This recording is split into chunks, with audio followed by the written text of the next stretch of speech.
জামালপুরে তাপমাত্রা তীব্র থেকে তীব্রতর হচ্ছে। আগে বৈশাখ মাস পড়ার সঙ্গেই বৃষ্টি খালি একটু হাঁস করছে, হ্যাঁ হাঁস করার পরেই আমরা বন্ধ থেকে বাড়তে আই নাই, একেবারে টিফিন ফিফিন নিয়ে বাড়তে আয় বসছি। এখন যে কী করবো না লাইট করছে এটা করার কোনো শেষ নাই। এমন বৃষ্টিও নাই, টিফিনও নাই, খালি রোদ আর রোদ। এই রোদ পরে একে আগুনে ছায় বেশি, এদের নিরে চাষি বন্ধ থাকাইতেছি না, এটা পাল্লা তুলি জোর মারি গাছ তোলাই, গাছ তোলো গরম। তীব্র থেকে তীব্রতর হচ্ছে তাপদাহ। জামালপুরে শুকিয়ে গেছে নদী নালা, খাল, বিল, জলাশয়।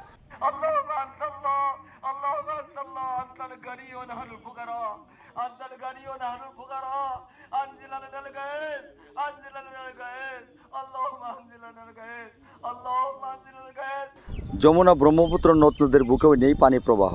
লোডশেডিংয়ের পাশাপাশি বিদ্যুৎ বিভাগের বৃক্ষ নিধনের হিড়িক চলছে। বিদ্যুৎ সচিব বলে গেলেন, তাপদাহ কমে গেলেই লোডশেডিং নাকি কমে যাবেন। যমুনা ব্রহ্মপুত্র বিধৌত জামালপুরে তাপদাহ তীব্র থেকে তীব্রতর হচ্ছে। তাপমাত্রা এখানে 40 ডিগ্রি সেলসিয়াস ছাড়িয়েছে। নদ নদী, খালবিল ও জলাশয়ে পরিপূর্ণ বন্যা কবলিত জেলা জামালপুরের সবগুলো নদ নদী, খালবিল, জলাশয়, পুকুর এবং কুয়া এখন পানি শূন্য হয়ে পড়েছে।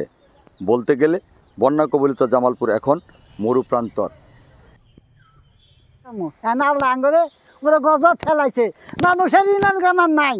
ইনান কামান করতে এই মানুষের অজস্র যাইতেছে নিচে আস্তে আস্তে। না আল্লাহরে, মানুষকে আল্লাহরে চিনে না, এখন আল্লাহরে চিনো মানুষ। আল্লাহ যা আছে এটা আল্লাহ, উঠে যা আল্লাহ আছে, এখন মানুষ আল্লাহরে যাহ যাই আগের মতন মানুষ হেদায়তের পথে চলো মানুষ, হেদায়ত করো, তাহলে সে আল্লাহ রহম করবে এই মানুষের পূর্বে। কারেন্ট দিনে যদি 1 ঘন্টা থাকে 7 ঘন্টা নাই, 7 ঘন্টা পরে কারেন্ট না হয়ে 10 কাঠা যদি পানি হয়, হওয়ার পরে ওইটা আবার মনে করেন যে ওই খাইতে ওই 10 কাঠাই দেয় নাকি, আবার 1 ঘন্টা থাকলে আবার 5 ঘন্টা নাই। এই তো যে কারেন্টের অবস্থা, ক্ষেত খোলা পুড়ি যাওয়ার ধরলো। ধান না হলে মানুষ খাবো কি, কৃষক বাঁচবো কি, সরকার চলবো কি দিয়ে? সরকার তো কৃষকের উপরে চলাফিরে, সরকার যদি কৃষক যদি না বাঁচে সরকার বাঁচবে। যমুনা ব্রহ্মপুত্রের মতো দুটি জাতীয় নদ নদী সহ এই জেলার বুক চিরে প্রবাহিত হচ্ছে ছোট বড় প্রায় 11টি নদ নদী, যেগুলো এখন মরা খাল। আর বর্ষা মৌসুমে দেখা দেয় তীব্র নদী ভাঙ্গন আর ভয়াবহ বন্যা। এছাড়া এই জেলায় আছে অসংখ্য খালবিল, ডুবা ও জলাশয়। বৈশাখের এই সময়ে যে সকল নদ নদী, খালবিল, জলাশয় ও পুকুর পানিতে টুইটুম্বর থাকার কথা ছিল, কিন্তু এই সময় পানির শূন্যতায় সমগ্র জেলা যেন মরুপ্রান্তরে পরিণত হয়েছে।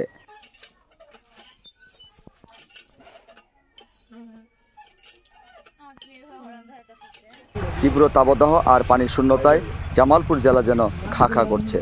প্রকৃতির সাথে মানুষের যে বৈরী আচরণ, এটির পাল্টা জবাব দিচ্ছে প্রকৃতি, এমন মন্তব্য করেছেন পরিবেশবাদীরা। স্থানীয় পরিবেশবাদীরা জানান, জেলার কোথাও কোনো বনায়ন নেই। সড়ক প্রশস্তকরণের নামে নির্বিচারে নিধন করা হয়েছে গাছপালা ও সামাজিক বনায়ন। ভাঙ্গন রোধের নামে নদীর মোহনায় বাঁধ নির্মাণ করে বন্ধ করা হয়েছে নদীর পানি প্রবাহ। যে গরম শুরু হয়েছে, গরমে আমরা টিকতে পারতাছি না। ব্যবসা করতে যাবো, ব্যবসায় টিকতে পারতাছি না, রোদ ঠাড়া বড় রোদের ভিতরে বয়ে থাকার লাগে। তারপর আমরা মনে হচ্ছে ঠিক মতো কারেন্ট পাইতেছি না, রাতের বেলা ঘুমাইতে পারি না, কারেন্ট চলে যায়। 1 ঘন্টা যদি আসে, 1 ঘন্টা কারেন্ট থাকে, দেখা গেছে যে 4 ঘন্টা 5 ঘন্টা করে লোডশেডিং, কারেন্ট নাই, আসে না। তো ঘুমাতে পারি না গরমে, এটা এক কথা। তারপর আমরা ঠিক মতন ব্যবসায় টিকতে পারতেছি না এই গরমের জ্বালায়, বৃষ্টি বাদল হচ্ছে না। দর্শক, আজকে জামালপুরে 40 ডিগ্রি সেলসিয়াস তাপমাত্রা চলছে। এই প্রখর রোদের মধ্যে, প্রখর তাপমাত্রার মধ্যে মানুষ ঘর থেকে বের হতে পারছে না, সেচ দিতে পারছে না, ধানের ক্ষেতে মরে যাচ্ছে ফসল। তাছাড়া দর্শক, এই যে জামালপুর একটি নদীমাতৃক, যমুনা ব্রহ্মপুত্র সহ এই জেলায় প্রায় ছোট বড় 11টি নদী প্রবাহিত হচ্ছে, যে নদীগুলোতে কোনো পানি নেই। আর খাল, বিল, জলাশয় এগুলিও পানি শূন্য, যে কারণে বাতাসে কোনো জলীয় বাষ্প আসলে নেই। এতে করে আমাদের যে পরিবেশের যে অবস্থা, এই অবস্থা থেকে আসলে আমাদের পরিত্রাণ পাওয়ার উপায় খুঁজে বের করা দরকার। আমরা আসলে প্রকৃতির সাথে যে বৈরী আচরণ করেছি, পরিবেশবাদীরা জানিয়েছেন প্রকৃতিও আমাদের সঙ্গে সেই ওই একই রকম আচরণ করছে।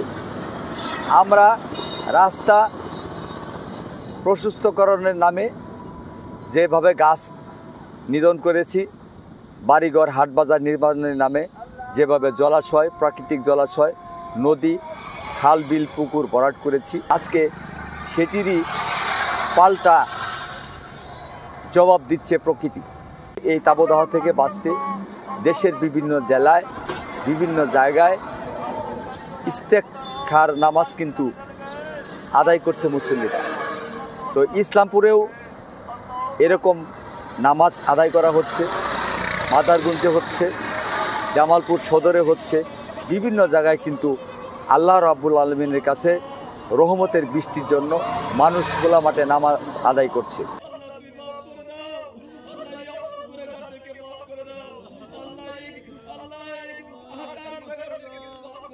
কিন্তু এই নামাজ আদায় করেও আল্লাহ রাব্বুল আলামিন আমাদের প্রতি রহমত বর্ষণ করতেছেন না, যে কারণে আমরা আসলে এখন অসহায়।